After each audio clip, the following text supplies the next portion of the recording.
Laureates. In 2001, he was awarded the Sveriges Riksbank Prize in Economic Sciences in the memory of Alfred Nobel for his pioneering work.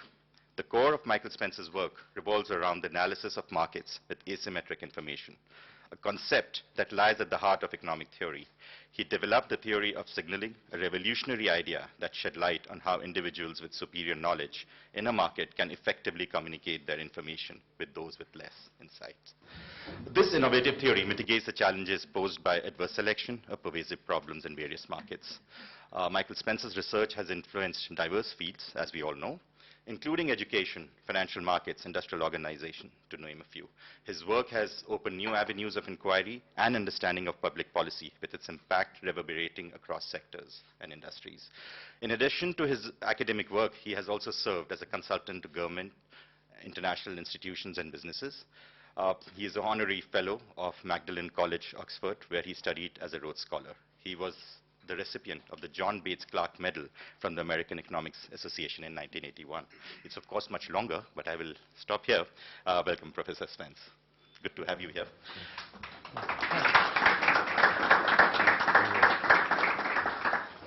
CSEP Distinguished Fellow Montek Singh Ahluwalia is an economist. I have to.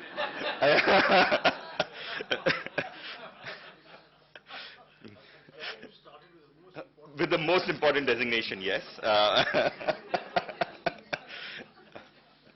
Is an economist, a civil servant, was a formerly deputy chairman of the Planning Commission, Government of India. He joined the government in '79 as economic advisor, after which he held a series of positions, which culminated him as in the Planning Commission, which he was the deputy chairman of. In 2001, he was appointed as the first director of the newly created Independent Evaluation Office of the International Monetary Fund. For his outstanding contribution to economic policy and public service, he was conferred the prestigious Padma Vibhushan in 2011, India's second highest civilian award for exceptional and distinguished service. Mr. Ahluwalia graduated from Delhi University and holds an MA and MPhil in economics from Oxford University. He is also an honorary fellow at Magdalen College, Oxford. Welcome, Montek, and may I request you to take this forward. Thank you. Thank you so much. Thanks. Can I be heard? Yes. Maybe you want to test out whether you can be heard too? Testing 1, 2, 3. Okay, good. Okay. Great. Well, great, Mike. It's really nice to welcome you to what I'm told is a conversation. Yep. But actually, you're the one who's going to be doing the conversing because I think they really want to hear your views. So while the subject is called industrial policy, I thought it might be useful to break it up into 4 distinct areas.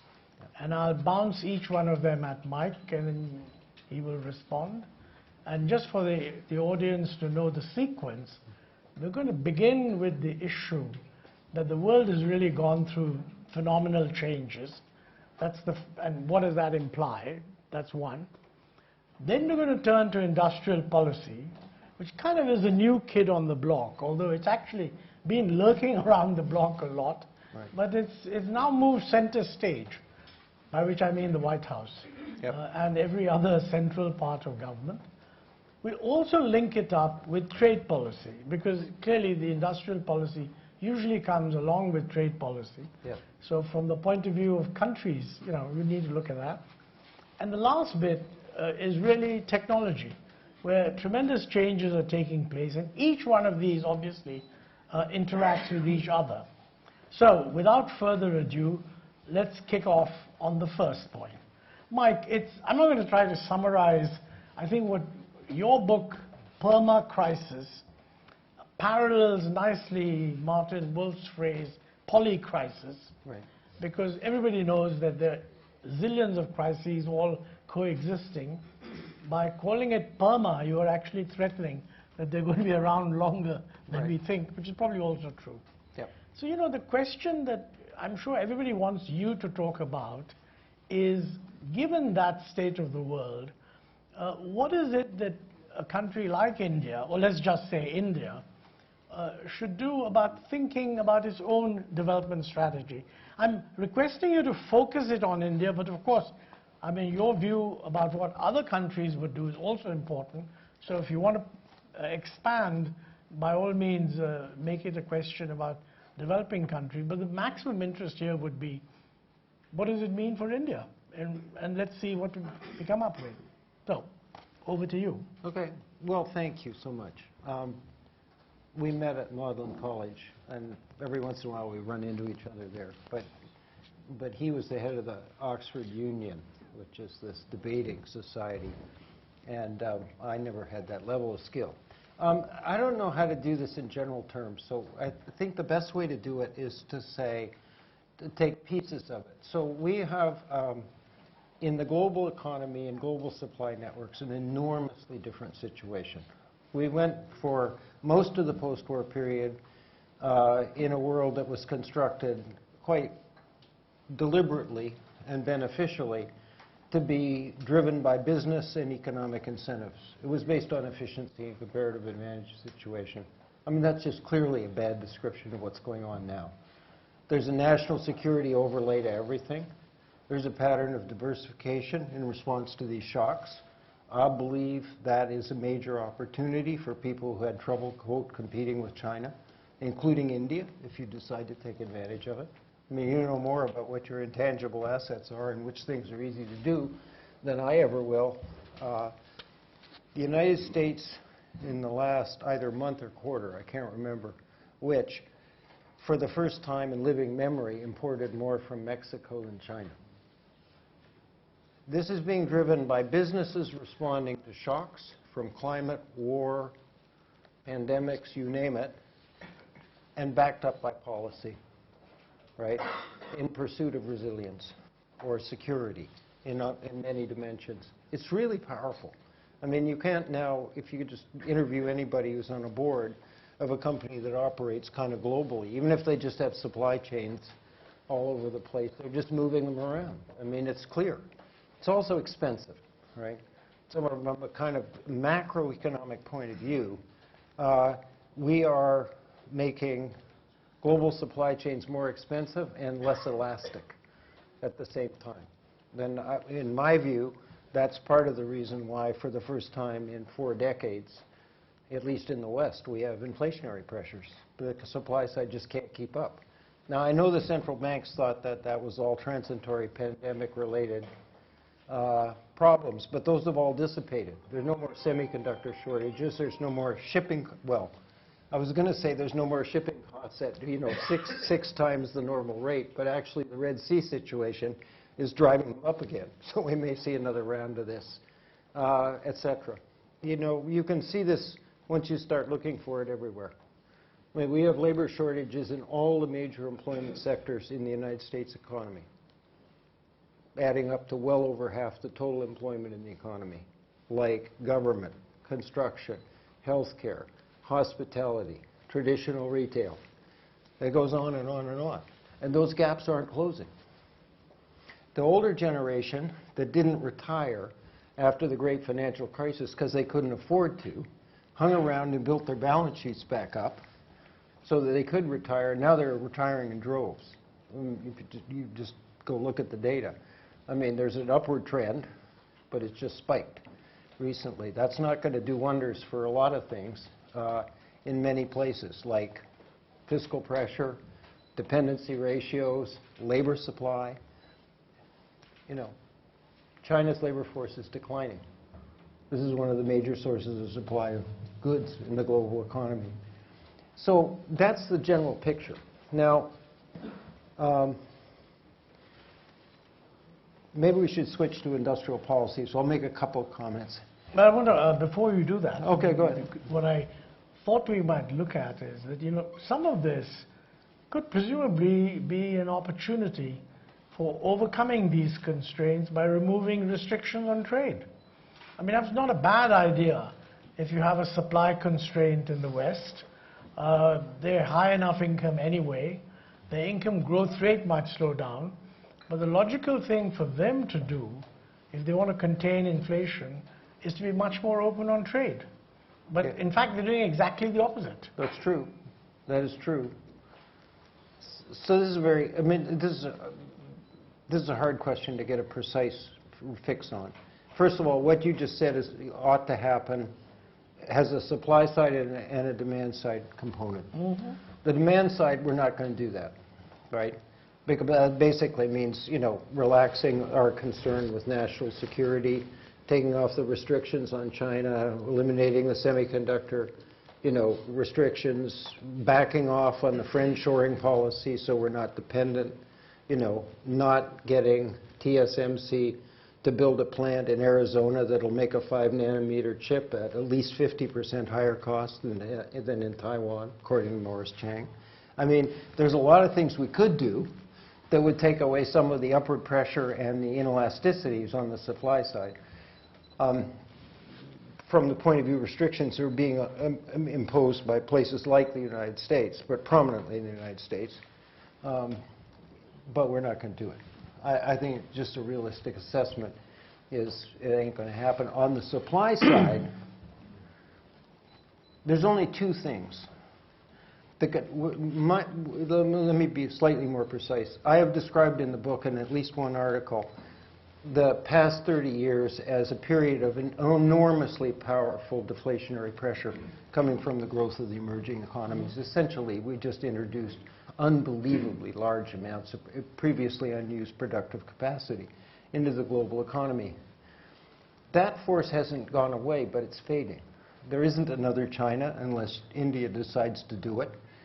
There's enough people in Africa to do it. So if you want to place that bet, the bet you're placing is that those countries, all 50 of them, will connect and, you know, drive global supply in the relatively short horizon. That's not a bet I would place, but it's, you know, let's just put our cards on the table.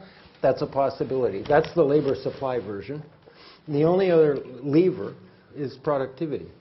Then the productivity trends, I believe, will reverse because of generative AI. We may come to this at the end.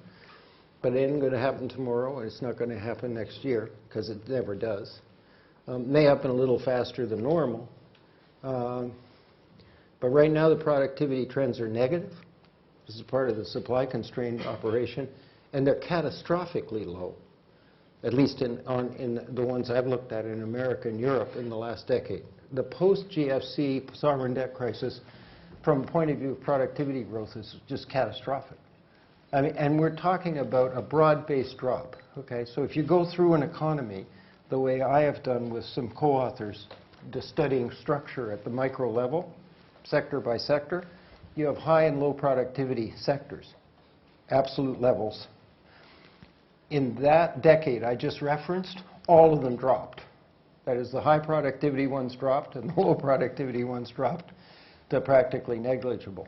And as long as that's going, that's the other lever that isn't going to help us, right? So the way I read it is, I called, by the way, the 30 years where we had the deflationary pressures. I don't know if you've ever looked at the consumer price index, broken down, you know, for major markets. I looked at the American one over 20 years coming up to the pandemic. Everything that was traded, the nominal price decreased. The nominal price decreased. And that's without adequate adjustments for quality. Okay? That means when you subtract the overall rate of inflation, the real price dropped even more. If you took away that effect, because that is the emerging economy effect, we would have had inflation at much, much higher rates or much slower growth, because the Fed would have had to sit, you know, and the central banks would have had to sit on it. Those forces are not there and not as powerful. It's very hard to prove, but there's data that suggests this is true. For example, the massive growth in trade in relation to GDP stopped at the great financial crisis and flattened. The migration of manufacturing jobs out of the American economy, which was very large for 2 decades once the China effect kicked in, stopped in the last decade. Manufacturing employment actually increased in the decade prior to the great financial crisis. No, it's not a huge increment. We certainly didn't recover everything we lost before, but you can see there's a kind of break in some pretty powerful trends that were underway. Again, that doesn't prove it, but I don't think we should dismiss opportunities for increasing labor supply. There's lots of places where women could be more effectively enabled to join the labor force, and that would make a very big difference. And there's lots of people, including the most recent recipient of the Nobel Prize in Economics, who have said pretty interesting and important, I'm talking about Claudia Golden, very important things about, you know, how long-term trends in women's participation rates occur, how they look, and what they're affected by. But things like adequacy of child care, the cost of it, and so on are important. So I don't mean to dismiss those things at all. And there's good and interesting research on all of them. But the bottom line is, if I had to sort of describe what's going to happen in the global economy, it would be high variance. India will outperform. China's going to have a very tough time for a few years. Europe is basically partially stagnating because we are having trouble with structural change. North America will probably be okay. Not great, but okay. And that's going to persist until something jars us out of this equilibrium. And my bet, for what it's worth, and this will get us to industrial policy, I imagine, is it's going to be a productivity surge associated with really powerful scientific and technological tools, whose names I think you all know. One question, and that is, before we come to industrial policy, you know, the point you made, which I think has some credibility, is that the U.S., for reasons of its national security, is deciding to be less open, maybe even discriminatory against China. I mean, that would explain your views on chips and that kind of technology. It doesn't really explain protectionism and everything else. So you could ask the question that, okay, let's recognize that national security is a special good, and we got to make some sacrifices to protect national security. So we don't want X, Y, and Z technologies transferred as freely as might otherwise happen to China, or trade.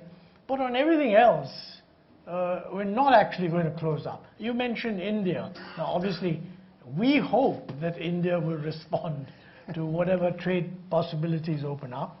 Right. But, you know, the obvious place in which that could have been done, for example, was in the Quad, the IPEF, right? Right. The one thing the US has done is, yeah, IPEF, we have some trade, but it won't have anything to do with market access. Now, how on earth can the US rationally justify an anti-trade position vis-a-vis the guys in IPEF? It makes no sense at all. Okay, so Montek, you're the guy who taught me about the importance of political incentives, okay? And you just gave me a purely valid economic argument, totally devoid of political incentives. So let me explain. Trump put tariffs on everything with respect to China. Biden came in and everybody thought he would take most of them away, the ones that didn't fit into Jake Sullivan's small garden with a high fence. That's the national security stuff. And the Biden administration thought about it and realized that, you know, probably the biggest self-destructive thing you could do in the context of the American political system, where the only thing there's bipartisan agreement on is negativity to China, is to remove the Trump tariffs. So he didn't. It's a purely political description. There's lots of examples of this. Americans are allergic to taxes. Why is our assault in the so-called Inflation Reduction Act, which has nothing to do with inflation, entirely dependent on subsidies and incentives? Because we can't tax anything. It's simple. But it's a political explanation. But, you know, of course, it's always political. And it But does piss off the Europeans quite a bit. The US is rightly, widely admired for having a very strong professional group of people. Now, I agree that if you have an economist who's trying to get elected to the Senate, you can't expect him to say anything sensible. But not every economist is trying to get elected to the Senate. Why don't we hear more people saying, by the way, I don't expect Congress to accept this, but this is just rubbish? I'm not going to try to defend the rest of my profession.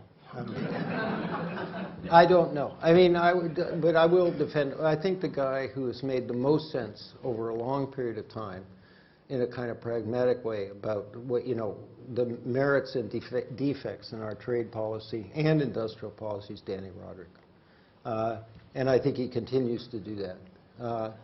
And I think if you read carefully Danny's assessment of our performance over time, our concern with efficiency and lack of attention to distributional things, I mean, he's not alone in that. I mean, that's what Piketty and Saez and everybody else has been doing too, to good effect, I might add.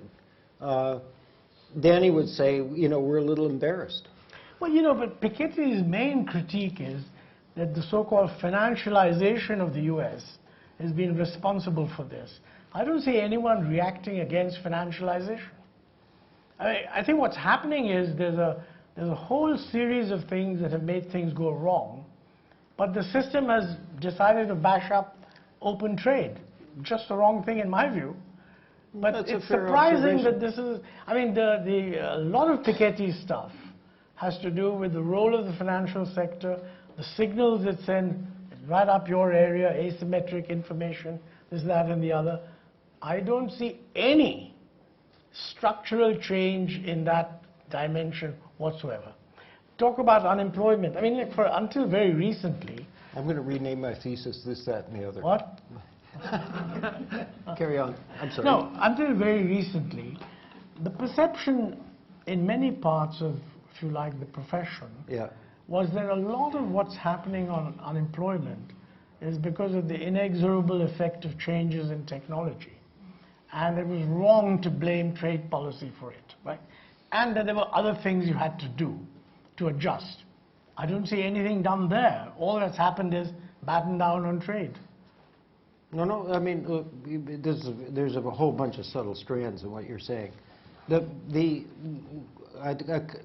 profession did engage in a slightly data-free assertion that it was mostly technology. And they, by the way, I mean, I was sat in the White House once and the president repeated the conventional wisdom in economics. And it's only because of David Autor and some other people who have documented that China cleaned out whole towns in the Midwest that we, have a slightly more balanced view of that. But I don't disagree with you that the policy, I don't agree with Piketty that it's mainly financialization. I think it's a failure, a broad-based failure to deal with the distributional aspects of structural change, both in the past and going forward. And there's lots of components to that, and it's not right to pick on one. It's partly trade, it's partly a certain kind of automation associated with previous patterns of digital adoption. They were pretty powerful. I mean, I'm talking about, let me take an aside, okay? Previous rounds of digital adoption basically didn't use AI. They used automation, replacing people, doing things where we not only knew that they did them, but we could document precisely the steps they took to do them. And so if we could code them and a machine can do them. And this is what the MIT people, including David, call routine jobs. It means codifiable and therefore automatable. There aren't any more file clerks left in the American economy, zero. There are relatively few secretaries, certainly in academia. There's whole classes of jobs that have gone away with, by the way, no really serious negative effect on employment. Now we have another round, coming at us in the sort of Gen AI category. So that was a pretty big hit, meaning not that we had a permanent negative effect, but we had lots of microeconomic adjustment to do. And so I think the negative thing about the American economy is we're bad at buffering the shock with negative consequences in terms of political and social polarization. We're pretty good at not getting in the way of the structural adjustment. I say that as a resident of Europe, where I think we're better at buffering the shock. And I don't mean there's a trade-off, I mean one-to-one, but we're much less good at allowing the structural adjustments to occur. And that is part of our productivity problem. By the way, just so those of you who don't study these things know, I live in Milan in northern Italy. The total growth in the Italian economy since the euro was introduced more than 20 years ago is 0. I don't know how many of you lived in a zero growth economy for almost a quarter of a century, but it's not pretty in terms of opportunity. Our most valuable export is the most creative young people. We send them all over the place. UK, United States, because that's where the opportunities are. I mean, it is from a long-term development with attention to the most important intangible asset any economy has. This is a disaster. And you should never repeat it in any economy. But anyway, that's the situation. Let's switch to industrial policy. Yep. Maybe you want to kind of, I mean, given what's happening, it's clear that industrial policy has certainly come onto the stage, if not center stage. Yep. So what do you think, what's the best way of doing it? You have yourself, along with Danny Roderick, kind of conceded that, yes, the old nostrum, that industrial policy is all a lot of nonsense, it doesn't hold anymore, and there is room for intelligent industrial policy. I think I looked at one or two things that you had written, which seemed to suggest that. Yeah. So again, from India's point of view, what would be the most sensible thing you think we should do on industrial policy? Well, without trying to do it in detail, you're already doing it, right? So in the digital area, it's clear, and you all know what you've done, right? And it's a combination of private sector initiative and really smart public sector investment and architectural design, right? I'm talking about the biometric identification system and the universal payments interface. It's the best architected digital financial structures in the world. And we've talked about it routinely now in the last 2 days, including with a government minister, and I'm hoping it gets exported to a very large fraction of the developing world. So I don't know whether to call that industrial policy or not, sure. but it for sure isn't the government vanishingly small and letting the market solve all problems, because that's not the way the world works. Let me say two things by way of preface, and then I'd like to tell you what the industrial policy activities in the United States look like. Mm-hmm. One, when we were doing the Growth Commission together, we had to deal with industrial policy because it was a mixed bag. Danny has been a long-standing defender of it without being blind to the fact that it frequently fails because of bad implementation. And we acknowledged that it was risky. Our Latin American colleagues basically thought the probability of either incompetence, waste, or capture was so high that in Latin America it was riskier than in other places, and we probably accepted that.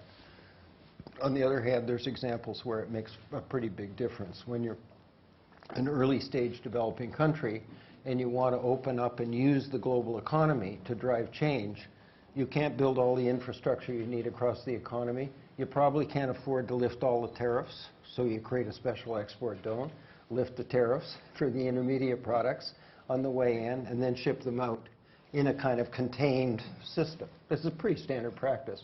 It can be bad, well, or poorly implemented. So that's kind of the early history. My view is industrial policy, in terms of its importance, ebbs and flows depending on what you're trying to accomplish in the economy. And periods of structural change, big structural change, are typically ones where government programs, investment, and support are more important rather than less. That is, you can get away with the kind of hands-off approach in a relatively stable environment. You always have, I don't think this is what people mean by industrial policy, but public sector investment way up here in human capital and the science and technology base of the economy is always important, right? I mean, it may ebb and flow a little bit, but it doesn't go away. And then people just sort of, because it's there, they forget about it. I mean, the United States budget in biomedical life sciences and healthcare is $38 billion a year. It's the NIH budget. It's the biggest investment program we have on the public sector side, year after year after year. And you can see the results, right? It's the kind of tabletop for a revolution in biomedical sciences that's coming, with a big assist from the digital side. We have 3 big bills that Biden has managed to pass with bipartisan support, and they are an infrastructure bill, the CHIPS and Science Act, and the Inflation Reduction Act. Infrastructure, I think, is a no-brainer. You know, we just needed to fix the infrastructure, and it had been neglected for a long time. The interesting one is the CHIPS and Science Act, and it has, and this is why I think industrial policy confuses me. It has 3 components. One is just advancing our technological edge with a little bit of a spur from the fact that we're competing with China because they're good at some of this stuff.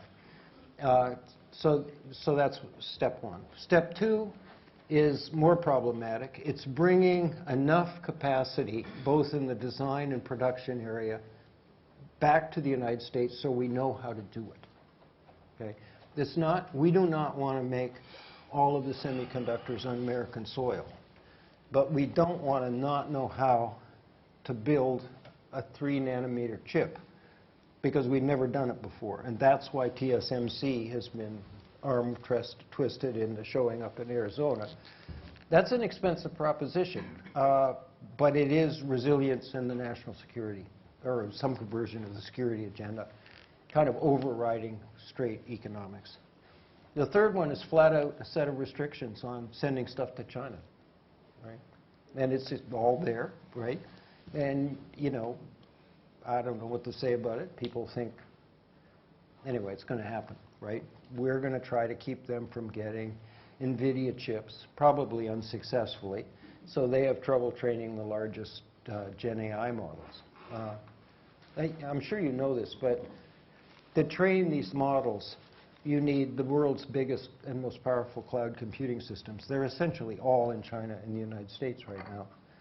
I strongly recommend that you build one here, because there's all kinds of benefits of that in terms of where the research gets done and whatnot. It's not cheap, but there's a long-run payoff to it. It'll be an expensive investment, but if I were recommending one piece of industrial policy in this broad digital advancement, I know that, you know, I yesterday talked enough for an hour with one of the ministers. I know you're going to be in the semiconductor world. You won't start at that end. You'll start at 44 and 28 nanometers, you know, for refrigerators and whatnot. It's the right place to start because there's a learning curve, and you'll get there. But I think the cloud computing would be. We do not have a cloud computing system of significant power in Europe, and it's a major, major mistake. So I don't know whether the Europeans are going to get it together to build it or not, but we have a huge deficit in various parts of technology, especially the digital ones, and it's going to cost us dearly down the road. Again, this is subtle, right? I mean, we're going to, just like everybody else in the world, we're going to learn how to use AI, right? Because using it doesn't require the computing power that training them does. But there's some merit, if you're an advanced economy, or a set of them, to be in the development phase, because you're there first. You can keep the young people at home and so on. So anyway, that's where I am. That's the CHIPS and Science Act. You can see it's got these 3 parts. One of them is hard to argue with, and maybe it's fun to have a competitor that, you know, makes you run a little faster and train a little harder. The second one is, I think, the world we live in. You know, we don't, I mean, if you take the United States and China, we just don't trust each other enough anymore to be willing to sort of go back to kind of a full version of interdependence, so it's not going to happen. We're going to both, by the way, this is symmetrical, reciprocal, are going to do that. And the other one is, you know, if the first one's running faster than your competitor, the third one is trying to break your competitor's leg so that they can't run at all, meaning, and I don't think that's going to work, by the way. I think those things are too leaky, and they'll find a way around it. It'll probably slow them down a little bit. Well, let me pose it a little differently. I mean, I can see that since the Chinese have been quite commendably frank with you guys, because they've said, look, we're challenging you militarily, we're challenging you technologically, we're also challenging you ideologically, because we don't believe your democratic, open, liberal system is better than ours. Right. So that the challenge is thrown. And I can understand that the US would not want to be dependent on China for many things. And also they wouldn't want Chinese to gain strength in many things. So that justifies a sort of relocation of supply chains. Also justifies, let's say, some anti-Chinese action to take care of that side. But you know, for the rest of the world, I mean, we don't have a happy relationship with China, regrettably, at least right now. But you know, as far as we're concerned, should we be repeating what you're doing, which is to have a supply chain right from the beginning in India? Or should we not be saying that if the US succeeds in breaking the Chinese monopoly on many of these things, we would be one of the beneficiaries? Correct. Because actually, I mean, the Chinese will no longer be in a position where they can control these supplies. So that's one factor. I mean, though in India there's a very strong feeling that, look, this is what the US is doing, so we should go for building the stuff that produces the silicon wafers, the design of the wafer, the manufacturing of the wafer, the assembly and testing of the wafer. So you locate the entire supply chain. On what time horizon? Well, I don't know, that's been specified, but practically, I mean, no government practically needs to rule anything out after, say, 5 or 6 years. So the question is, in the next 5 or 6 years, we have announced the policy of giving substantial capital subsidies. I don't know that they're substantial enough for the really high-end stuff, because the scale of our subsidies is much lower than what the US is offering. But as a percent of the total investment is huge. 50% of capital cost, the government is going to produce as a straight grant. Now, you know, you have the advantage of much more resources. We don't. So for us, these issues become quite relevant. What's an optimal way of, as it were, doing a bit of learning by doing, but not sucking all the resources into this sector? I mean, you said yourself earlier that, you know, we need to improve our infrastructure, we need to do more research, we need to improve human capital. Well, there isn't money for all of that and doing all this stuff. Agreed. So No what were argument. you? You should not go down this road, you know, imitating us. I mean, this is a country with a per capita income of, let's call it $3,000. Yep. Should not be, you know, trying to be on any short or even medium time horizon, trying to get to the frontier in multiple areas, especially the really expensive ones. It's just nuts. I mean, my sense of what India is doing is navigating very successfully in a very complex environment by adopting, by first being, quote, non-aligned in the kind of full-blown sense, rejecting as has essentially the entire emerging economy world, you know, the kind of, you know, Cold War version with the United States, choosing up sides, and then making, you know, cooperation, you know, subject matter dependent, right? We'll deal with you on climate change, and we'll deal with you on technology, and et cetera. And done with great skill. I mean, you know, if I were giving people advice, I'd tell the rest of the emerging economies, watch India do the same thing. But you're dead right on how to use resources. That would be crazy.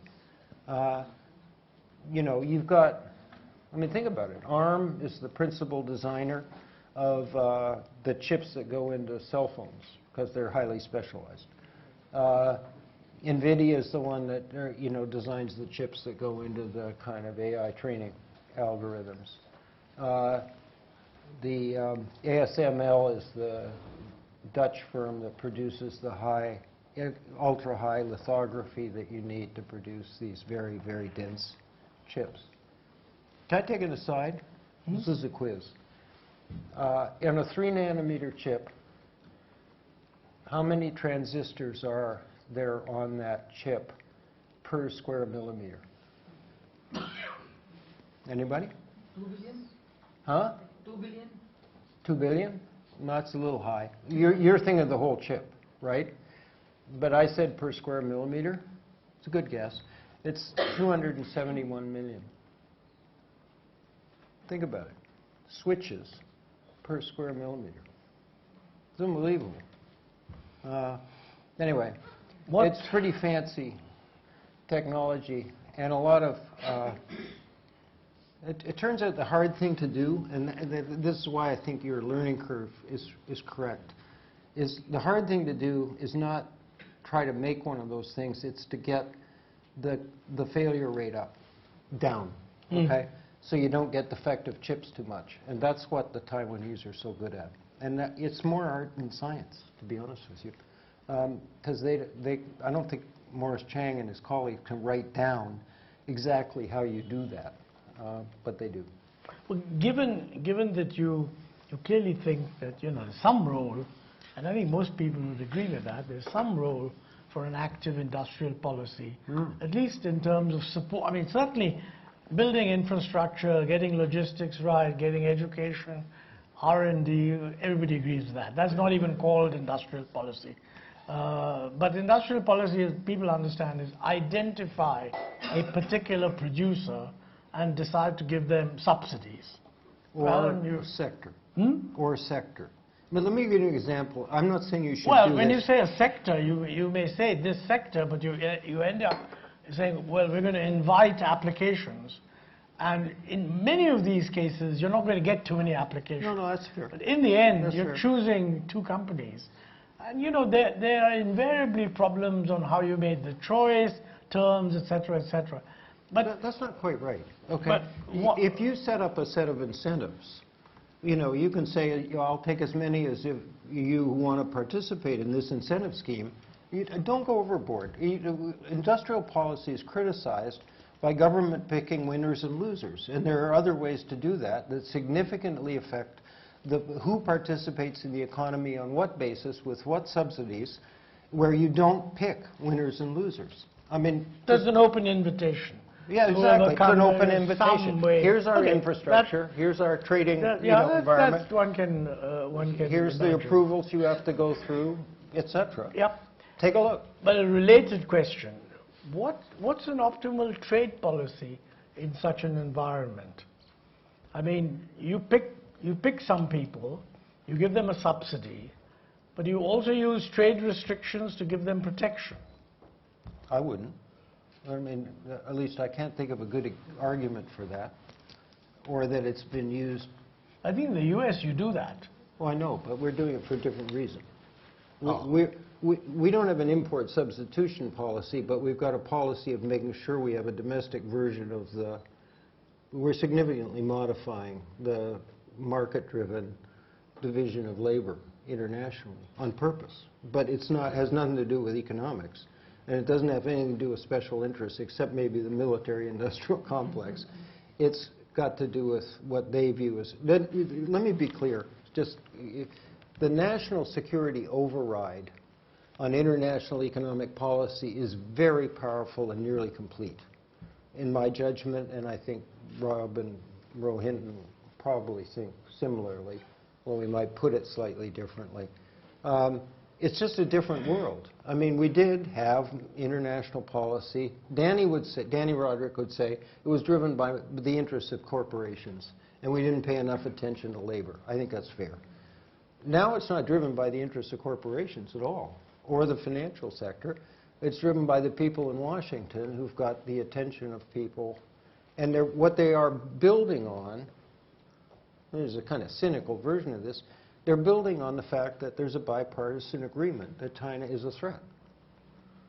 And that whatever the economic policy is, it has to be consistent with defending ourselves in the short and long term from that threat. But if I were in India, I would, can I take an example? Of course. I still don't, the problem that you and I talked about many years ago, I think is still there, which is you need powerful employment engines that are going to go beyond the kind of knowledge, white collar work. if you're going to reach full potential growth, which is very high in India. One of the options for that, and you don't have to pick one or the other, would be to make the manufacturing sector export-oriented as well as serving a very big and growing domestic market. Sitting down with a bunch of people and figuring out how you might go about doing that, what it would take, would be an example of, I think, an exercise that I would put under the heading of industrial policy without knowing what would come out the other end.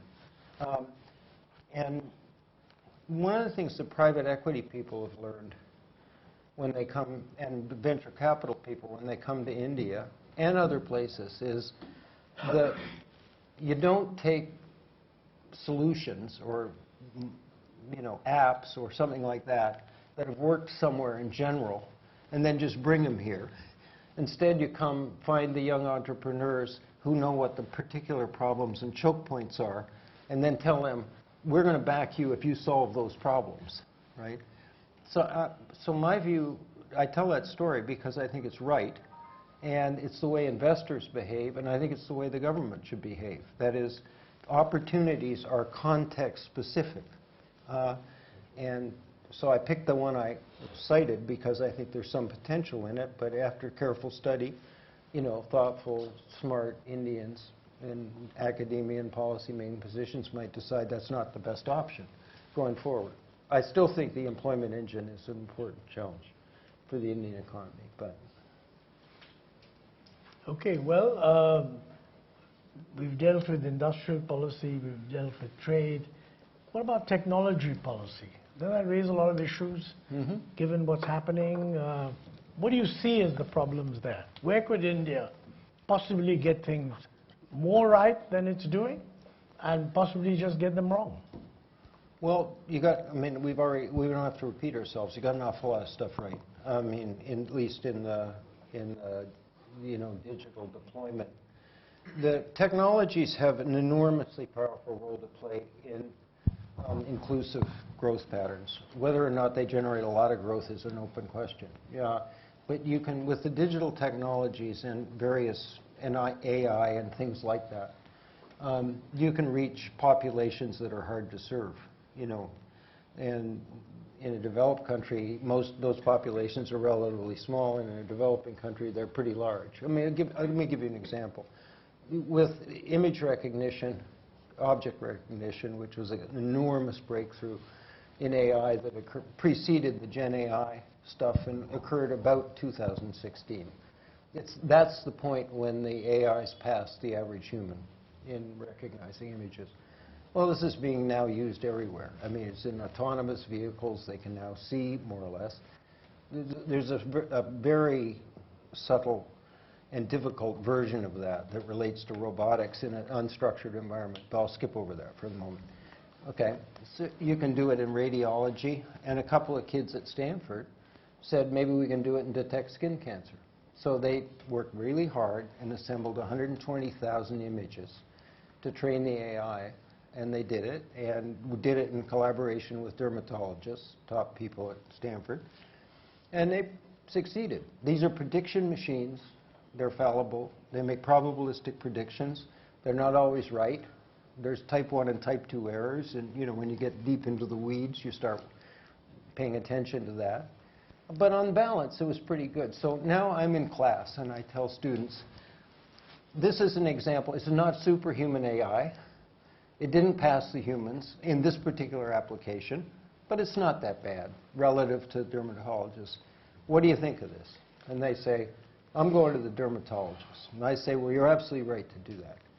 But you live in Palo Alto or Delhi, New Delhi. And I said, do you think there's any use for this? And they say, absolutely not. It's interesting. That's how we benchmark AIs. It's where the automation bias comes from. But it doesn't look all that interesting. And I say, well, 85% of the world's population doesn't live anywhere near a dermatologist. And so they tend to skip this aspect of preventive primary care. Do you want to revise your assessment, even though it's not fully up to human? And they say, oh yeah, I get it, right? So you take out your iPhone, Your partner takes a picture of your skin. You send it to an AI. It says, you have a problem. We're not sure, but maybe now it's worth getting on the train and riding 85 kilometers into town to get this checked out. This, when you start looking, this story gets repeated over and over again in education, in agriculture, in healthcare, and so on. So I would say make sure, in addition to the kind of platform-based geo-revolution, mobile payments system that you already nailed, is don't pass up the opportunities that are being created for inclusiveness in the growth patterns. I think they're really powerful, and they're, and they're part of the development story, because you can't solve the problem of delivering high-quality services in the neighborhood real fast. Beyond that, I think what I've heard so far about the kind of which things in the kind of advanced digital and other area, it's not just digital. There's a revolution in life sciences. You've got a pretty important role to play in that, because you've got advanced technology in pharmaceuticals and research and so on. Same in China, by the way. I think this is maybe the most exciting area, so I'd make sure that's not underfunded in any way. But it doesn't look like there's a real problem in that area. I think the hard questions are, which are the really expensive things that we talked about before? Is Mike Spence right that you ought to think about cloud computing at the scale that you need to, train an algorithm with several billion parameters? The next round will be several billion times 10. By the way, we do not know whether the performance characteristics of this, from your point of view, look like this or like this. And if they look like an S curve, we don't know where the S is going to come. And the only way we're going to find out is adding parameters until it starts to tail off, right? But this is literally unknown. You've got a lot of smart people, and I think they're staying home because of the dynamism and optimism here. That's great. There's some really interesting challenges. The AIs are black boxes, and for certain purposes, that's not okay. You need to know what's going on in there for accountability and reporting purposes.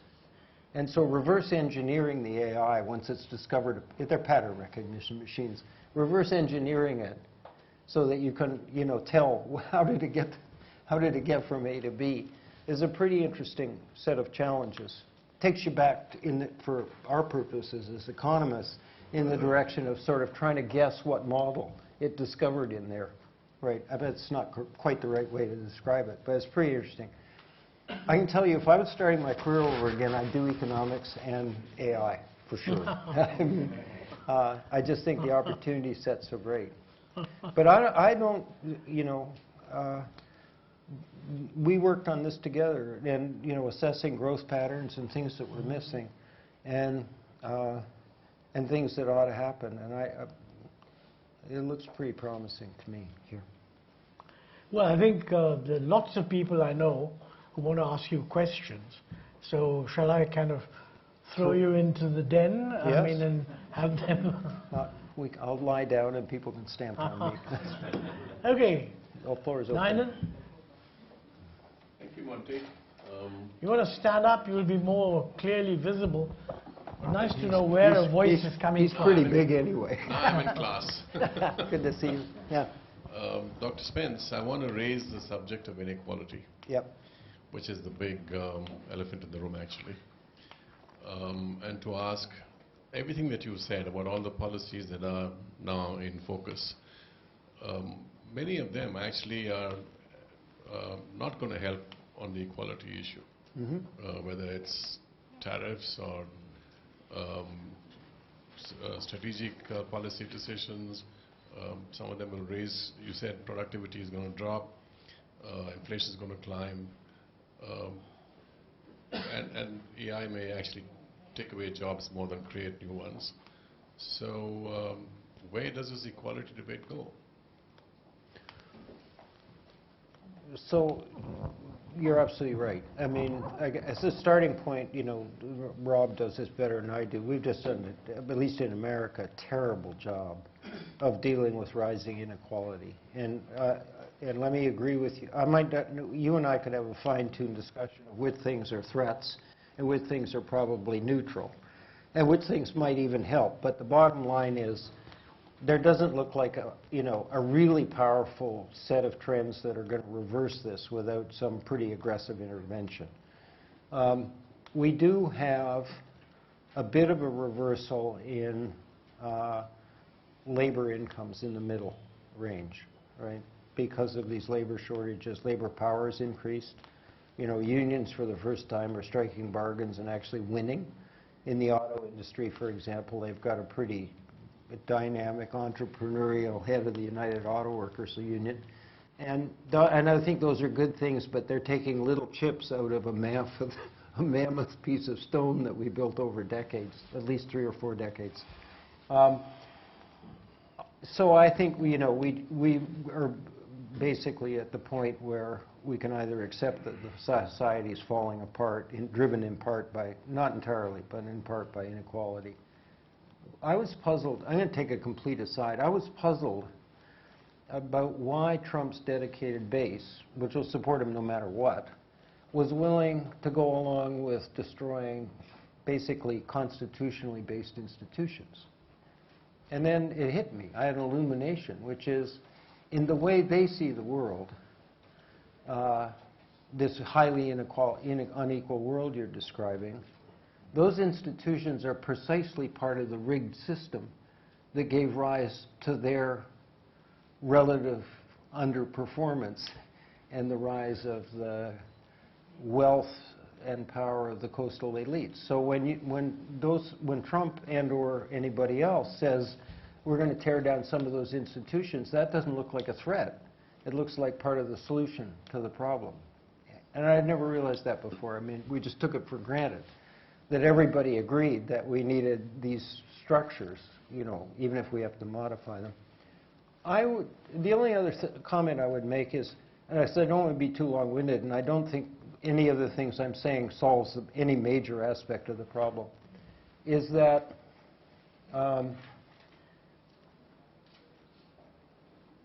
AI if Rohinton were sitting in my chair right now, he would make the point that the value creation is increasingly associated with intangible assets. And they're in a startlingly small, concentrated form right now. And so, for example, if you look at the market movements of the S&P 500 in the last few months, they're almost driven entirely by the top 8 tech companies. Well, it's just unthinkable before. Rohinton earlier today reported that, you know, if you go back, I don't know, what is it, 30 years? The fraction of market value in these assets is about 5/6 tangible assets and 1/6 intangible. It's reversed now. The tangible assets essentially don't matter. It's all software, digital capabilities, and so on. That doesn't help with the inequality problem. On the other hand, a lot of the AIs are going to operate in the part of the world that wasn't affected by the earlier rounds of digital adoption, right? That really was a middle class, blue and white collar, admittedly, middle class hit. And the MIT folks call this job and income polarization. And it's pretty easy to document across the developed world. The AIs are going to operate differently, and we kind of don't know. But if they hit parts of the upper end, they may not be a bad hit from a distributional kind of point of view. Let me see, how many people do I have in all? Because, well, okay, and others, 1, 2, 3, 4, 5, 6. How long can we go? No, we can't go because we started late, so I'm going to take 15 minutes extra. Extra, very good. Okay, I'll be less long-winded, I'm sorry. Okay, far away. Yeah. I saw an Australian study which compared some 45 technological advanced areas, and they found that in 30 odd, the Chinese are ahead. Right. And the Americans are ahead in about 10 of these. And few countries, one each in the remaining one. Right. Now, I've seen this I study. think without technological progress in this and some leadership in at least some areas, India can't really do well for a long time. And it seems to me that the government has currently, set up this budget says that it is going to set aside ₹1 trillion to promote private sector to do some research. And the private sector in India is doing very, very little research. Really? Yeah. So what do you think India should do? Well, so I know this study. You all heard of this, right? So it's based on patents, with some adjustment for whether the patent made any difference, like whether anybody looked at it, or cited it, or used it. I'm a little suspicious of it, but I think it's directionally right. That is, China is about where this thing would tell you it is. I don't think the lead is that great, but you should not aspire to this at this point. A country at India's level of per capita income does not have the resources. And China wasn't there either, if you go back the 15 years it takes. I mean, they did this all in the last 10 years, basically. They started, building universities, investing heavily and whatnot, and you'll get there, and then you can do it. But the budget constraint's always real, and so I wouldn't worry about it. I mean, that's just the way it is. I guess this is a simple way. I mean, we used to talk about this. I mean, India's acceleration started in the early 90s, right? You were in office. For exchange rate, balance of payments crisis, and then reforms and opening up. It was a little slower than China, but steady and impressive. Now you're the highest growth economy in the world in potential terms, and that'll pay dividends, but you can't skip steps. Gushan, did you want to add a comment? No. Well, since you're inviting me, I shall. Good. But I didn't raise my hand. So maybe you should give Okay, a chance. Amita, to you all people who raised you their wanted, hand. and then you next, and then Onkar. Is this on? Yep. Yeah, two questions. First, on GVC diversification and relocation that you talk about, and you started by giving the example of Mexico. Yep. Imports increasing. The studies that are emerging, the early trends studies that are emerging, are showing that although you may have a change as far as the source of imports to the US is concerned, but the intensification as far as these sources, newer sources are concerned, there is a greater intensification of their supply chain linkages with China. So that really doesn't provide the answer to what the United States is seeking in terms of resilience as far as supply chains are concerned. The dependence remains, Good the point. single source dependence remains. That's one. The second, you've justified the US protectionism completely on the basis of national security, saying that that's overriding. Agreed, but when we look at IRA, for example, it not only, the legislation very clearly specifies China, Russia, etc. But it also says that the local content rules and value addition or the rules of origin would be such that you will not have parts and components coming from non-FTA partners. That excludes a friendly country like India. We don't have an FTA with the United States. So this is protectionism much larger than what can be justified only on national security. Oh, I agree with that. What would you say then to them? Well, other than mistakes, is what I said before, it's political.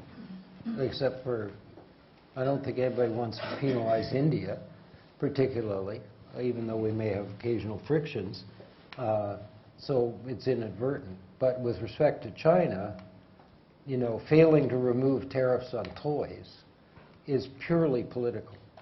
There isn't a single economic argument for it that anybody's given. I think you give the policymakers, in the kind of nearshoring, friendshoring thing a little too little credit. China is advancing pretty fast, but they are not the main source of intermediate products, right? They are still, mainly assemblers. The semiconductors and the displays in your iPhone do not come from China. They come from Japan, South Korea, Taiwan, etc. By the way, you have now, I believe, either now or in immediate prospect, 15% of Apple's offshore production. And I could easily see that expanding. And that's a good thing, because there's all kinds of spin-offs. When we were doing the Growth Commission work, Intel showed up in Chile. Chile was sort of influenced by the Chicago school, you know, that we don't make deals sort of stuff. And so Intel came in and said, what's the deal? And they said, we don't make deals. And Intel picked up their marbles and left and went to one of the Central American countries, remember? And set up shop. And so we had this discussion, you know, do you make deals when you get somebody where the spillover effects are so large that the benefits are huge, but you break the kind of rules? And we never resolved that. But, you know, that's an interesting tension, you know, when you're doing industrial policy, is sort of, suppose Lenovo shows up. Lenovo's going to produce a PC with a pretty fully developed AI system in it, locally, on your desk, by the end of this year. Do you want Lenovo around, you know, developing all the stuff they do? Probably have to make a deal with them. So it's worth thinking in advance. I'm not recommending one way or the other, because you can get corruption pretty quickly if you start making deals. Anyway, I don't know. I certainly hope I haven't left the impression that everybody, all of us, want to defend in kind of full-throated form all of the protectionist policies in the United States. I'm just trying to explain, you know, at least some of the motivations of why you're seeing what you're seeing. And I do think national security and fear of China is probably the single most powerful explainer of what we're doing, plus these political mental blockages. Yep.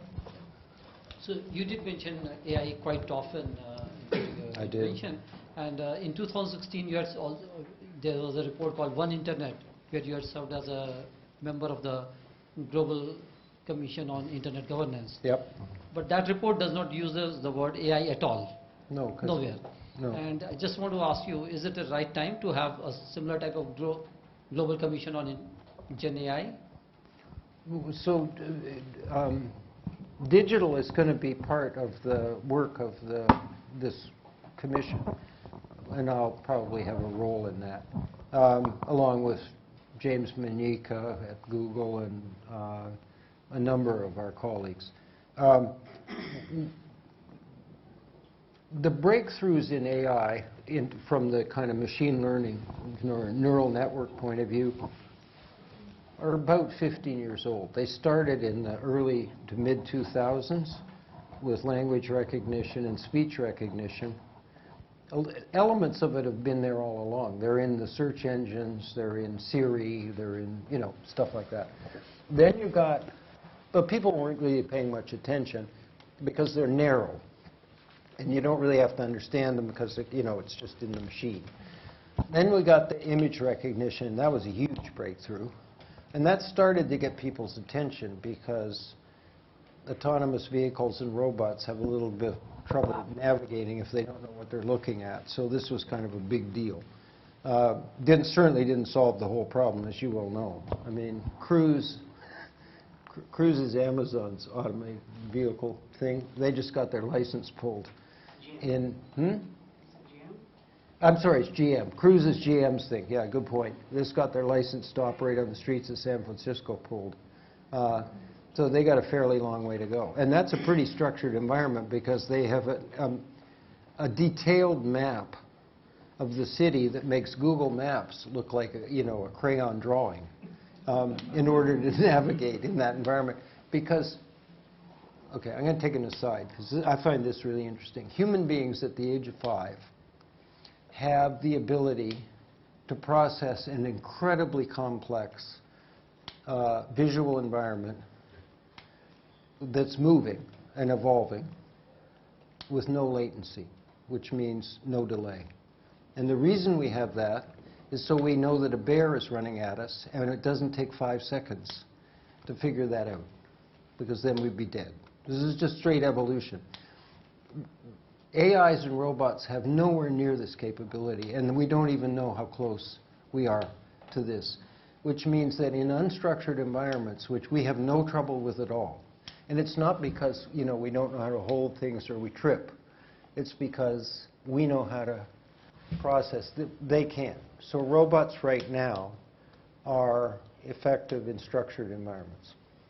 The analog of that in AI is domain-specific. And the reason there's so much excitement about the last round in Gen AI is that this is the first time an AI changes domains essentially in a human-like way. So you can be talking about the Italian Renaissance and with no prior announcement switch to inflation, and it knows what you're talking about. This is what's caused most of the Twitter, if I can put it that way. And it really is an enormous breakthrough. I mean, you can just talk to them. And they're accessible.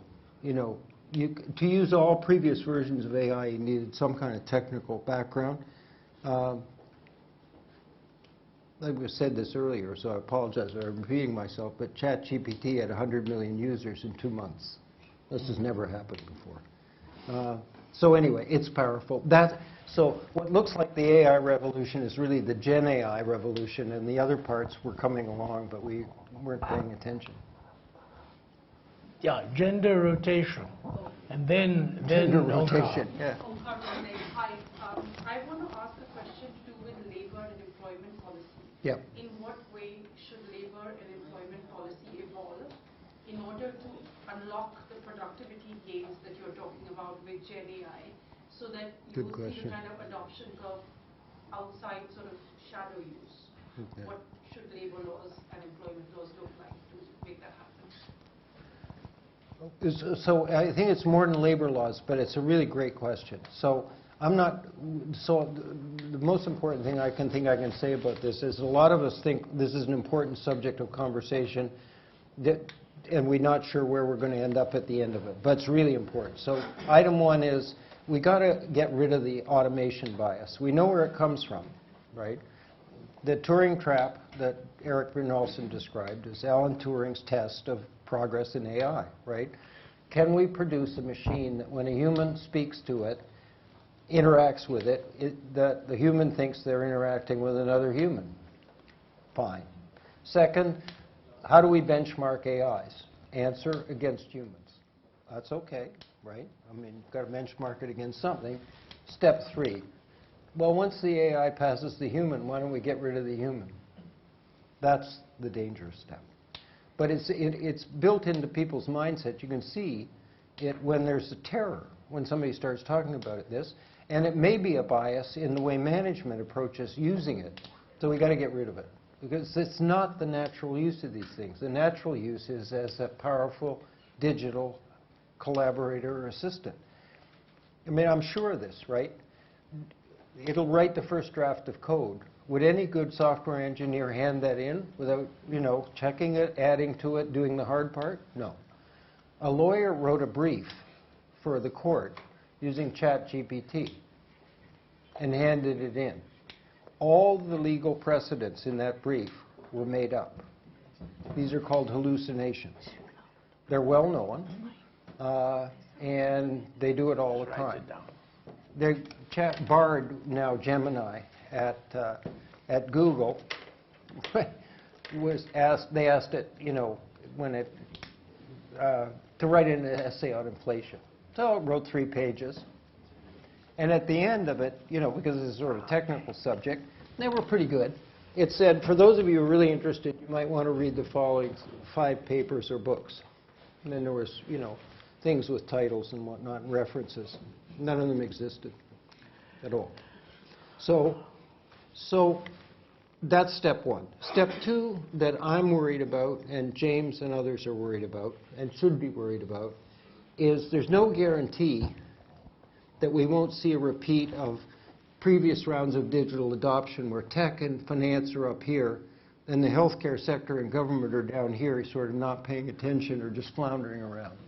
So if we want the benefits of this, both to people and the economy as a whole, it's got to diffuse across the whole economy. It is a powerful general purpose technology, but that doesn't mean that market forces alone will get it there. And there's a distinct lack of policy discussion, at least in America, about how to make sure that diffusion occurs and access is guaranteed, because small and medium-sized businesses do not have the resources that J.P. Morgan Chase has to go and have 3 years of expensive experimentation on how to use this stuff, right? So I think that's a big deal. And I think if we accomplish those things, get it spread out, and tell people, try to convince people that this is not about, we're coming for your job, and we don't really care about you. And then the third one is things that are being talked about right here, which is what are the skills, adaptation, training, and other mechanisms in the institutions you need to get that done. And I think if we do those things, at least we've got a running start at making this inclusive, to use the Indian term. Thanks, Mike. Yeah, just rotate a bit. So let's have Anand, go on. Just a couple of comments. Yeah. The first is that I think given a large number of incredibly intelligent, motivated young people in India, and I'm not talking of well-off, very, very motivated young people, people who are not well-off, being totally conversant with dealing with an iPad, with a phone. Yep. I think the speed at which AI will take place in India is totally underestimated. It will actually happen very fast. I sat on the board of a very large pharmaceutical company called Dr. Reddy's Laboratory, and AI has been used in a big way in its product development. Correct. So I think AI, the speed of AI in India will be quite high. That's my first comment. Agreed. And the second one is, if we are going to be in a path of 6% or 6.5% growth, yes, inequality will increase. But politically, if the bottom 30% real income keeps on rising, though rising at a lesser rate than the top 30%'s real income, but it rises at a substantial level and a desirable level for the bottom 30%, I don't think it means economic mayhem. I'll stop there. I agree with both of those things. I mean, you can see this pattern in multiple developing countries. Everybody's going up, and the top goes up a bit faster than the bottom, and as long as everybody's going up, they're okay with it. What you don't want to do is have the Gini coefficient rise. No, yes, right. That's what we said in the Growth Commission. That is, there's limits. And second, what you really don't want is the Gini coefficient going up in a zero growth environment. Absolutely. Right? I mean, we were clear on that. We're just on your side on that one. And I agree with you. AI is a powerful force already in biomedical science, pharmaceutical development, vaccines, etc. Yeah, hi, sir. Yeah, just so the thought on this is tagging along what Sir said about inequality and also labor part of it. I mean, this is more focuses on the MSME sector, that is the micro, small, and medium enterprise. It's almost around 25% of India's jobs are over there, or up to 30% of our jobs are over there. Right. So my question is, what kind of jobs are you expecting, like, when the AI intervention, what kind of jobs are you expecting, like this particular segment, I mean, because what I can see myself, because I come from an entrepreneurial background, I think AI might take away a lot of their jobs. I can clearly see that. What kind of jobs do you... So what I see happening, I don't know. Thank you. I mean, it depends on the sector. But other than the kind of stuff we're all going to use, I mean, we're all going to have digital assistants, that are stunningly powerful in the thing in your pocket, right? And maybe that's enough. But I think, you know, what you're going to see is AI has a very big effect on the efficiency of logistics and supply chains, for example. And that won't directly be the business model for a lot of these smaller players, but this is already happening. I think a fair amount of activity in the digital ecosystems are basically kind of fixing up the supply chains while not blowing away, say, the small retailers. At least that's what I'm told by the people who are making these investments here. So it'll be a mixed picture. You know, I don't want to leave you with the impression that, you know, we're going to have, you know, 7 million SMEs, you know, with AI adoption programs. But I think I wouldn't rule them out. I'm going to start moving quickly because we have just three more questions to ask. I think the lady there. Okay, we'll have 3-word answers. Hi. My question is regarding what Ace Muglu is talking about. Yes, technology is good, but the direction of the technology and the role of the governments to rein in this technology when it comes to concentration. Because you talked about market capitalization. Yep. The market capitalizations of the top 5 technology firms who are now active in AI also. Some of them have market capitalization higher than the GDPs of some countries. So does that worry you? You mean in our world or yours? In your world. Okay, that's fair. And does that worry you? And US has been slightly slack when it comes to reining in the concentration. Yep. The Biden administration has started doing something and studying. So do you think India should also be worried, or India it's too sophisticated and too esoteric or too elitist to think about concentration of economic power amongst with these 5 or 6 technology companies? No, I mean, that's a very important thing. And this Selina Khan is entering the fray, I think exactly rightly, and asking tough questions about whether this is really where we want to be. By the way, the concentration is really broad-based, as my colleague at NYU, I forgot his name, has, you know, written an influential book. So we've been asleep at the wheel on concentration for some time in the American economy. And as regards your economy, you have a competition authority. It should not be not paying attention, period. I mean, no question. Good. 2 more, the last 2. Oh, sorry, Rob. I think let them, after them you. We've got 3 questions, okay. He'll read a poem. Yeah. So, sir. Yeah. You have excess demand for questions. That's right. Compliment to the speaker. No, it's the supply side rigidity that's the problem. So as you said, the US has been in the forefront, leading the charge for the so-called new industrial policy, putting in, you know, the big billions and trillions.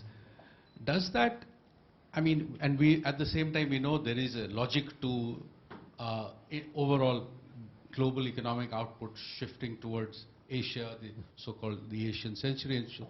But does this kind of industrial policy, which is fiscally based, and so is based on your, you know, your resources, and then you talked about investing in cloud computing and all. Is there a chance that this kind of this new way of doing industrial policy might tilt, or if not tilt, at least shift the you know, global output back, at least to some degree, towards the countries which have this kind of fiscal firepower? So Danny Quah studied this, and the center of gravity properly calculated, the global economy used to be in Turkey, it's now east of you, and your growth will bring it back. I think that's the most powerful force you will see over the next 2-3 decades. Because China's growth isn't going to be that high, and yours is going to be very high, and you're big enough to change the location. Other than that, I don't think these industrial policies are doing anything other than essentially adapting economy structurally to a very different environment. Some of it economic and technological, and some of it created by geopolitical tensions and the rise of the power of China, eventually India, and so on. I mean, we're just going to have to live with that and find a way to make that work, but we don't have a clue how to do it now. I live in Europe, so I'm worried that Europe is not going to be able to get on with the investments that we need to adapt structurally. And the reason is we're fiscally decentralized. Now, I've been at this I mean, it may be boring to you, but I've been at this in Europe. Mario Draghi wrote about this. He said, look, this is not the world that we had when we entered the euro. This is a world in which we got huge structural changes and deficits and things like digital. We don't have to centralize the place completely fiscally, but we do have to fund the big investments, let's call it 10% of the total budget, centrally because it's cheaper, and administer it centrally. And the way I describe this to people, because they think it's esoteric, is suppose the United States federal government says it's none of our business. We'll let California, Texas, New York, and Massachusetts take care of this. What would happen? We'd underinvest. By the way, California is bigger than every European economy except Germany. We'd still underinvest, and we would invest in our own state. The difference between this and administering centrally is if you administer it centrally based on merit, then maybe none of it will go to Tennessee. Who cares? Okay? In Europe, you can't do that, right? So X fraction has to go to Greece, you know, and another fraction has to go to Turkey, independent of whether there's any intangible assets in that location. That's where we are. And I honestly, you know, in spite of the fact that a few people understand it and would like to do something about it, I don't think it's going to change. And this means that an economy that's about the size of the United States or North American economy is going to start to seriously and increasingly underperform. And I think that's a bad thing for the global economy. Rob, can you bring a... It's behind you. Yeah. Thank you. Mike, I want to ask it's kind of a big but open-ended question. I know when I was young at MIT, I took courses with Thomas Schelling, who was one of your mentors. Yep. I thought, with the Bulletin of Atomic Scientists, how many minutes to midnight, that this was very important. And then it seemed to be diminished as a danger to society. The kind of work, say, that Daniel Ellsberg did was about the danger to the upper atmosphere and everything else and destroying life on Earth. But now we're seeing a kind of relationship between the military and the economic reemerge. And I don't sense that we have a coherent measurement or metric about these interactions. You said early in this, what inspired me is you said early in this conversation, well, the military's decided that we got to keep the chips here. In my interaction with high-level Chinese government and the American government, everybody likes the platforms, say, that Google and Amazon and Apple make in China, but they're afraid it's also a spy database. Similarly, Huawei in the United States, it's in reverse. How do we measure the interaction between threat to national security and economic well-being? Because it feels like occasionally the military fears override everything.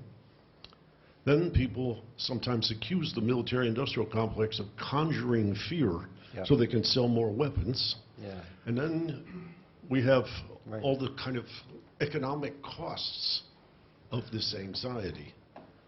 And I haven't seen anybody that can kind of, what you might call, put it all in one book or on one spreadsheet and create a sense of direction of where we should compromise, where we should fortify.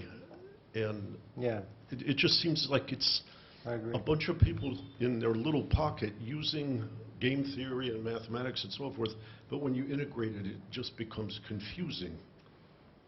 And yet I think we have to deal with it. Our young people have to learn how to integrate and measure these things to drive our ship into the next generation. I don't think anybody has an answer to that, Rob.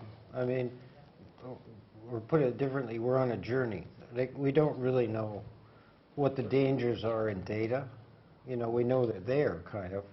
We don't know, you know, what in any specificity, you know, how great the dangers are in, you know, kind of cyber warfare. You know, can they really take down the entire Indian electrical system if they want to, whoever they is? Do you have non-state actors? You know, so that's different from the nuclear era, mostly, you know, which was handled at the state level by highly responsible people. Tom Schelling once told me that in Vienna, in Austria, there was an organization that Howard Rafa created, and that's where everybody got together. And when there was a newcomer to the nuclear club, there was a little meeting, and it was basically a school. It was how to handle nuclear weapons responsibly. And basically all the nuclear powers now, you know, are experts in managing nuclear weapons, not, you know, security, etc. I think we have to go down the same road with respect to the digital weapons, but it's hard to know where we're going to end up because we haven't done it yet. What do you think? RAND Corporation must be doing a study along these lines, no? Yeah, they may be, but I don't know what it is. They're the right guys to do this. Yeah, they were in that era, for sure. Rob, I wish I had a better answer for your question, but I think we're going to have to figure it out. I see there are still a few... moving towards integration in the way you're approaching things, and I just wanted to raise this challenge because I think it's important to measure what is the quality of life. My final comment on this one, most of the AI people I know say the first thing we need to do is have an agreement not to have fully autonomous weapons, period. No exceptions.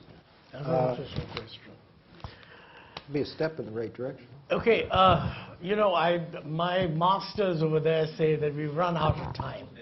So I suggest you grab Mike at the end of the session. And meanwhile, I think Rakesh will wind up somewhat later than we had thought. But he's going to give you his comments and overview and so on. That was a real feast of discussion. Montek, Mike. Very seldom do we have such a feast of wisdom, as well as humility, I would say, actually. I think that's what impressed me a lot in this.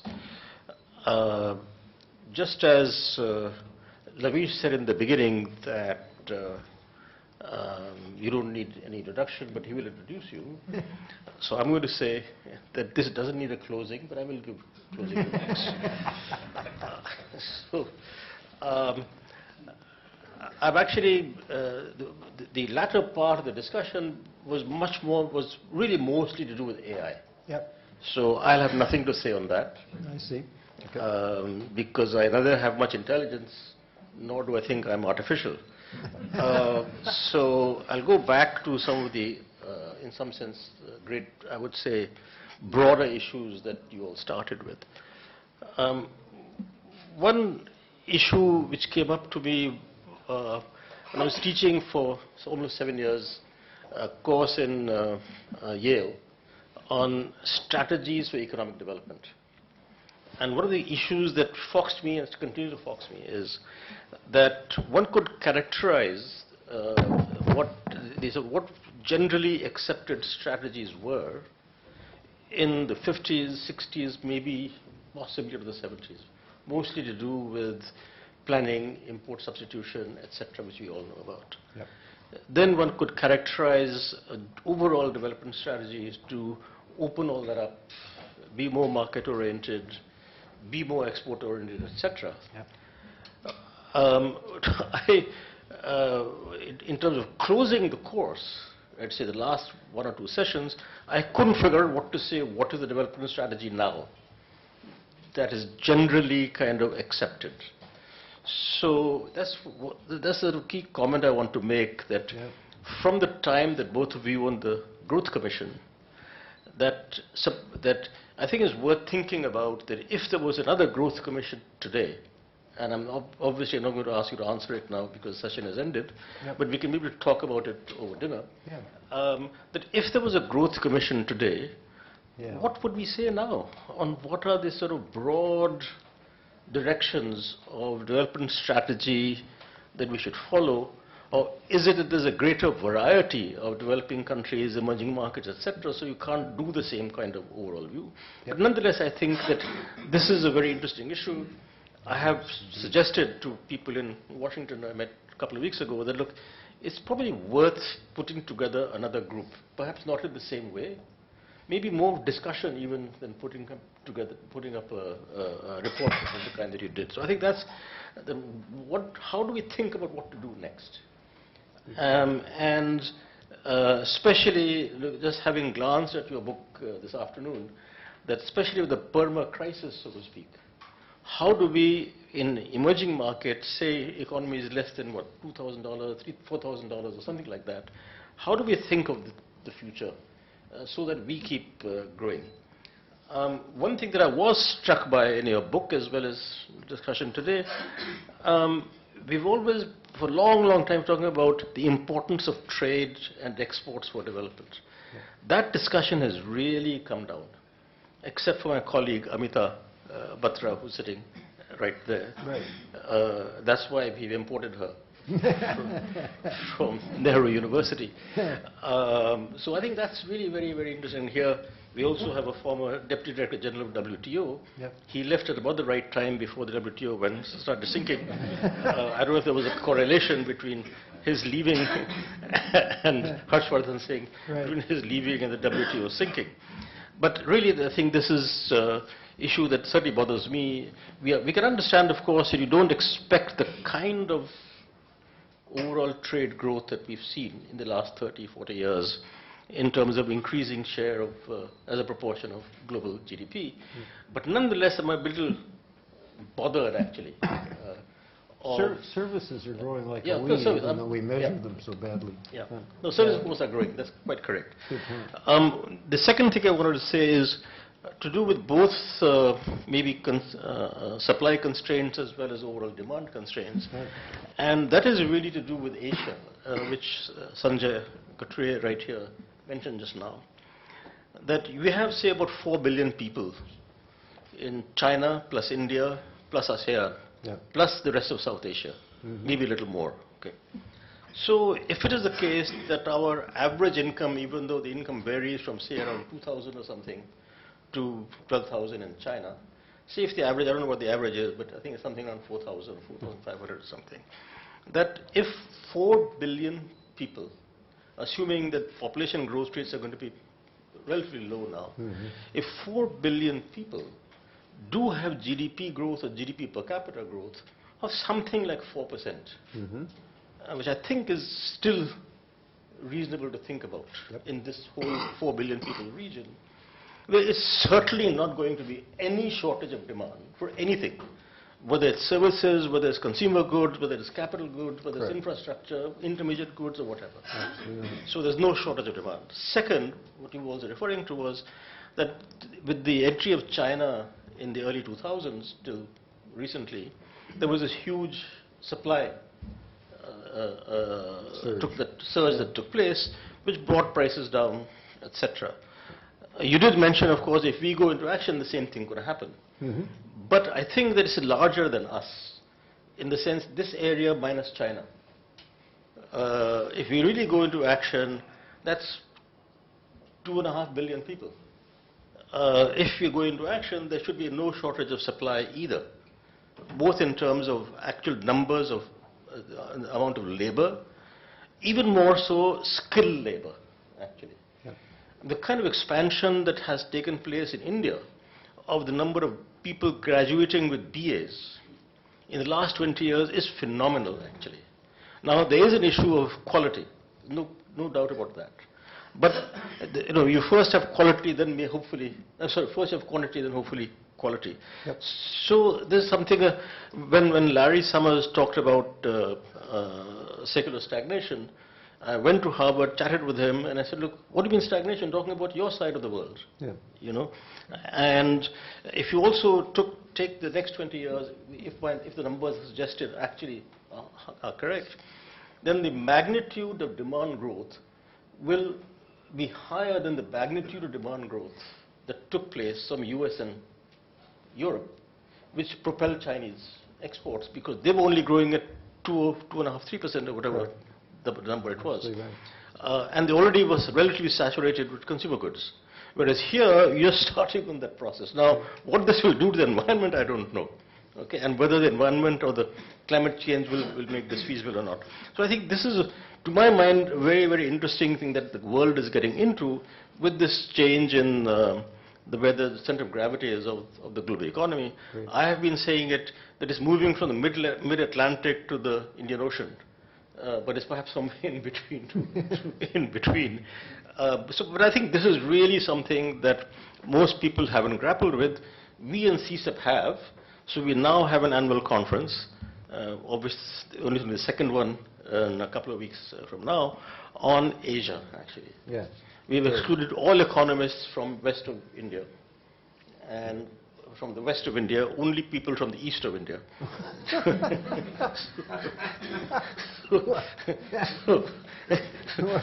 Just to make sure that we try and understand what's happening in Asia. Right. So, on industrial policy, what I find interesting, something that Montek said also earlier, is that it's very interesting to us that with Laura Tyson, Danny, and others, essentially in the business of justifying industrial policy. If you read those words, not very different from what we used to say in the 50s and 60s. That's true. Okay, that we have to invest in steel just like you have to invest in chips now. We have to invest in heavy electrical just like you have to invest in semiconductors or electronic stuff now. So the thing that puzzles us, I should say, since Montek said something similar, although I haven't asked him if he agrees with me, that it's puzzling. We understand the politics of it. Okay. Here also there was the politics, so immediate post-colonial view, both Latin America and here, that you had to do import substitution, planning, etc. And they don't know, but you're being stupid, is what we were told all through when most of us were educated in the United States. But now the same people, Laura started at Princeton when I was there, actually the first job when I was there as a graduate student. So but the same people are saying, just turning around. Now, we understand the politics of it, but as Montek said, very puzzled on why the economists are keeping quiet in general. I'm sure there are some exceptions. So that's on industrial policy. I don't want to go into detail, but I think that's a general view. I'm not saying this is right or wrong. I'm talking about the general view from the economists was so hostile to quote industrial policy. And now the same people are justifying as long as their countries are doing it. Coming back to trade. Chameleons. He says time's up. Coming back to trade. Yep. No, if you want me here, then you can't stop me. That's why Montek didn't want me to speak, actually. So I'm getting my back. No, seriously. Coming back to trade, there's also town hall meeting. Everybody can speak. Coming back to trade, just last point or so, that the issue of labor-intensive exports powered the whole of Asia, whether that bus has left. And what I wonder about, again, is the same thing that I started with. That is, there are 4 billion people for the next 20 years still hungry for all kinds of goods. Yeah. Why do people say that the bus of the labor-intensive exports is gone? Yes, it is true that with difference in technology, the capital labor ratio in each of those labor-intensive industries is, of course, going up. No question about that. So, but this is the kind of thing that you also sort of said that in terms of Indian industrial policy, we need to find ways and means of really emphasizing labor-using manufacturing and industry, and then go further in all kinds of other things. But thank you very much. Thanks, Rakesh. Thank you very much. Thanks, well, Rakesh. Thank you all for coming and listening to Mike. I can't help making one comment, which I'm sure Rakesh will think about. It's a very powerful statement to say that we are 4 billion people. Why the hell can't we grow? Well, the short answer is, if we are 4 billion people, We should have a free trade arrangement amongst us. If we have 4 billion people consisting of a large number of countries, each one of whom is following industrial policy in the lead of the United States, I think we'll just get general slowdown of the whole system. And that's a real issue, because I think in India, the trade implications of industrial policy are not well understood. Anyway, thank you all for staying much beyond what was expected.